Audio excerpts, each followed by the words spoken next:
Okay, number 74 in your pre-fundraising checklist. Eliminate any other surprise red flags from diligence. This is outside the cap table now. The cap table's got to be clean, understandable, and perfect. Great. We got that done.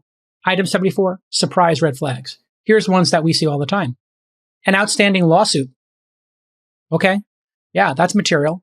Or a letter or a threat. So when you go into diligence, you might see, can you please inform us of any legal letters you've gotten, lawyer letters, threats of legal action, or any suspected potential legal action that you think, or, an oral threat of legal action. And you're going to want to make sure that you've resolved them. So let's say you had a dispute with a former consultant and they think you owe them $5,000. You think you owe them $1,000.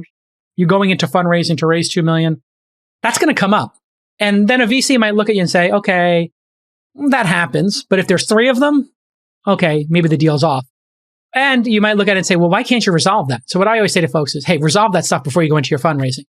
They want 5,000, you want 1,000. You say to them, listen, I'm willing to go all the way to the mat, but I'm willing to do it one time just to get this over for both of us. I'll split the difference with you, $3,000 instead of you want 5, I want 1. I'll give you 3. If you can do that by the end of the day, let us know. Either way, we're going to take it to the mat and we're both going to lose money on this. You can just be really super candid with that. I understand we disagree about this. Can we come to some resolution? And sometimes you can't, sometimes you can.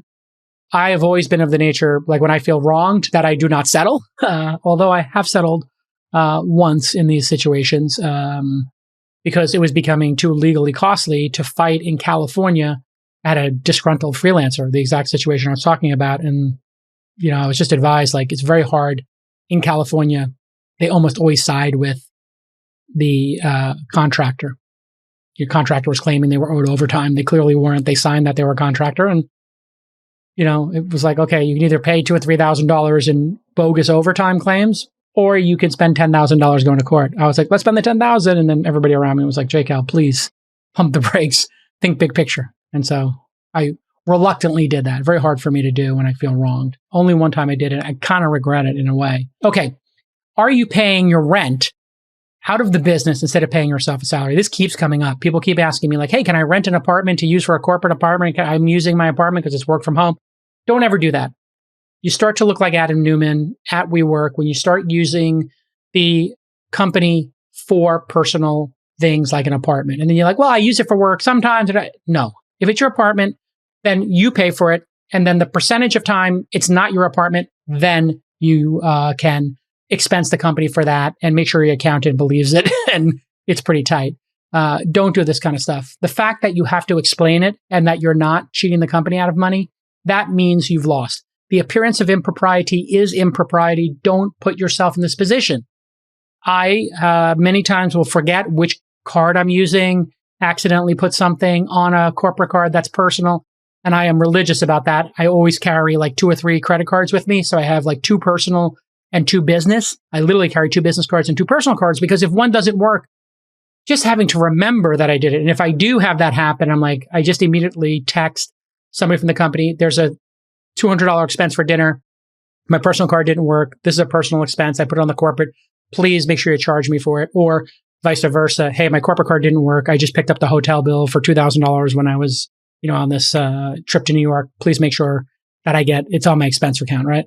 You just want to make sure you're making that tight. Another surprise red flag we see all the time is people do cash-based accounting as opposed to doing accrual-based accounting. Don't let that drag you down. Not being intellectually honest in any way about the business. You put in a consulting project under your SaaS revenue. You give somebody the product for $1,000 and then discount it for $950. All this stuff winds up coming out when you're working with great investors, and you want to work with great investors. So there's no reason to bend the truth. There is no reason to break the truth. That's called securities fraud. When you're lying and you are selling securities, that's securities fraud. I think that's kind of the most basic definition. I think we'd all agree. But bending the truth, it's just not worth it. Don't bend the truth. Don't put, your pipeline and potential customers on the same slide with your existing customers. Make it 3 different slides. Here are paying customers.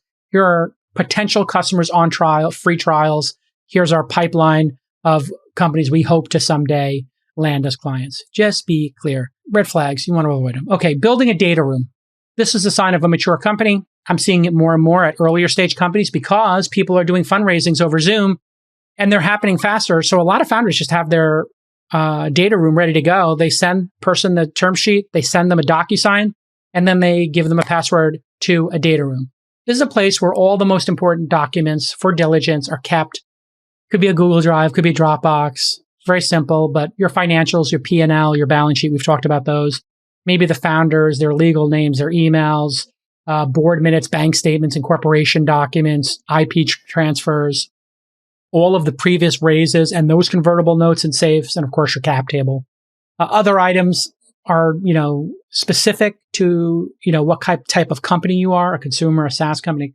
But if you're an app company, you might have your app reviews in there. You might have your app store sales with like the actual document from Apple, like their statement.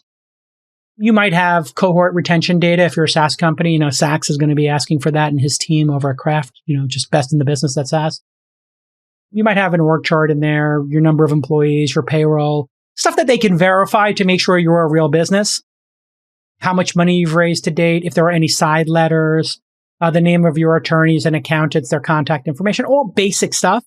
And you can think of it as a way to just prove your worthiness versus other companies.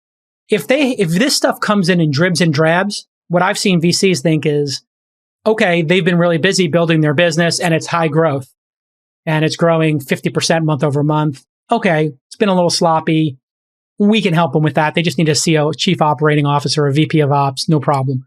But if you've been around for a little while, you raised $5 million and it's sloppy and you're raising your Series A or a seed extension or a Series A extension, a bridge round, man, that looks lame. It looks like you're sloppy and nobody wants to invest in a sloppy company that doesn't take this stuff seriously. Tight data room equals easy fundraising because your credibility goes up. And we're all in a race in this lifetime to be more credible, especially in the business realm. Okay, SOC 2 compliance is critically important. Why? If you don't have SOC 2 tight, you're going to lose major customers. You just can't close them. It's that simple. And guess what? Vanta, V-A-N-T-A, is going to give you $1,000 off your SOC 2 compliance. Vanta's compliance software makes it easy to get and to renew your SOC 2. They continually test against technical and non-technical SOC 2 requirements. They partner with over 24 audit firms who have been trained to file SOC 2 reports directly within Vanta. And on average, Vanta customers are SOC 2 compliant in just 2 to 4 weeks, compared to 3 to 5 months without Vanta. Take it from Kitty Hawk CEO John Hegrains. He heard me read Vanta's ad and emailed me about how much he loves Vanta. I'm kidding you not. John told me that Vanta was essential in helping Kitty Hawk get SOC 2 compliant so they could target larger customers. If you haven't heard of SOC 2, you will when you get to those big customers. So unlock the big sales and give your employees time to work on more business critical assignments like your product, like sales. Vanta's giving Twist listeners a $1,000 discount on their subscription at vanta.com/twist. Once again, vanta.com/twist for $1,000 off. VANTA.com/twist.